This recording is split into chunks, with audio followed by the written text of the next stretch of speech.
Hi, I'm David Gonzalez, and in this Mistika VR tutorial I will show you how to quickly stitch Stereo 3D 360 videos using Mistika VR. This is an open beta version available to all our active customers and as usual is free of charge. We're gonna start just by loading some footage. In this case the footage comes from a Jound camera, which is known to be one of the hardest 3D rigs to stitch. So we're gonna move to a frame in which we don't have any really close objects, and by right clicking in the camera list I can load the preset. You can see how the preset list is still growing. We added some 2D presets and also updated all the 3D capable cameras to work with 3D as well. So I'm just gonna search for the Jound and load it, and this is what we get. Lots of double imaging that we need to correct right now. But for this version we haven't only been working in 3D features, we also improved some of our 2D features. So for example, color matching. I'm gonna show you that by taking the feather down to 0 and removing the overlay. You can see all the differences in here. One part of the improvement is that we keep adding more gamma curves. In this case we can now work with the native Jound gamma curve, which allows us to be extremely accurate. And our developers also improved the algorithm of the match color to work much better in difficult situations like extremely tinted cameras, underwater footage, low light scenes. So those now should work much better. You can see the result now. Remember that we are feathering 0 pixels from one camera to the other. It's a straight edge from one camera to the other, and we also almost get a consistent look through the whole stage.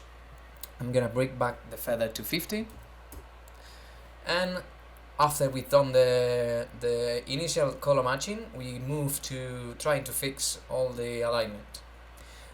If you look in here you can see the first change. We broke up the improved alignment into 2 different steps.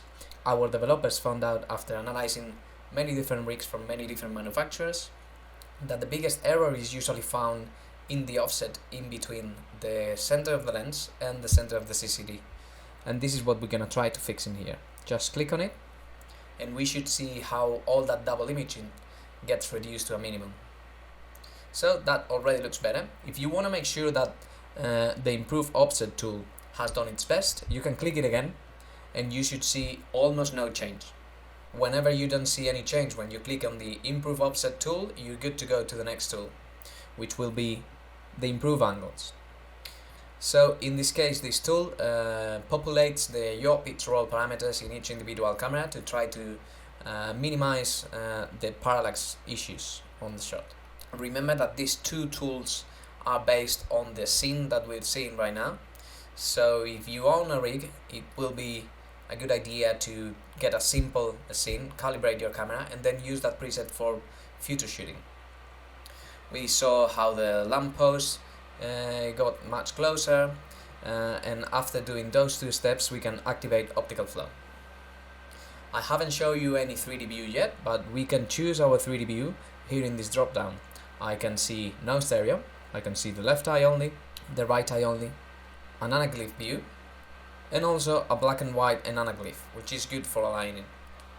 The last step that I'm gonna do on this shot right now is to set the convergence to the farthest object in the shot.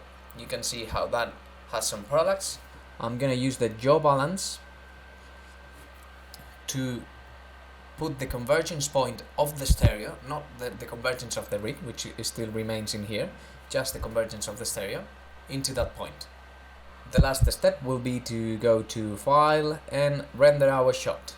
What do we have new in here is I'm gonna choose the codec I want to use, and I need to select what flavor of stereo I want to render out. I have top and bottom, side by side, left and right views. I have the left eye only, right eye only, anaglyph and black and white anaglyph. I usually use top and bottom. I want to include the audio and just click render. I hope you enjoyed the tutorial. Thanks for watching, and please keep an eye on the next one, in which I will try to show you how to improve even more the depth of your shot.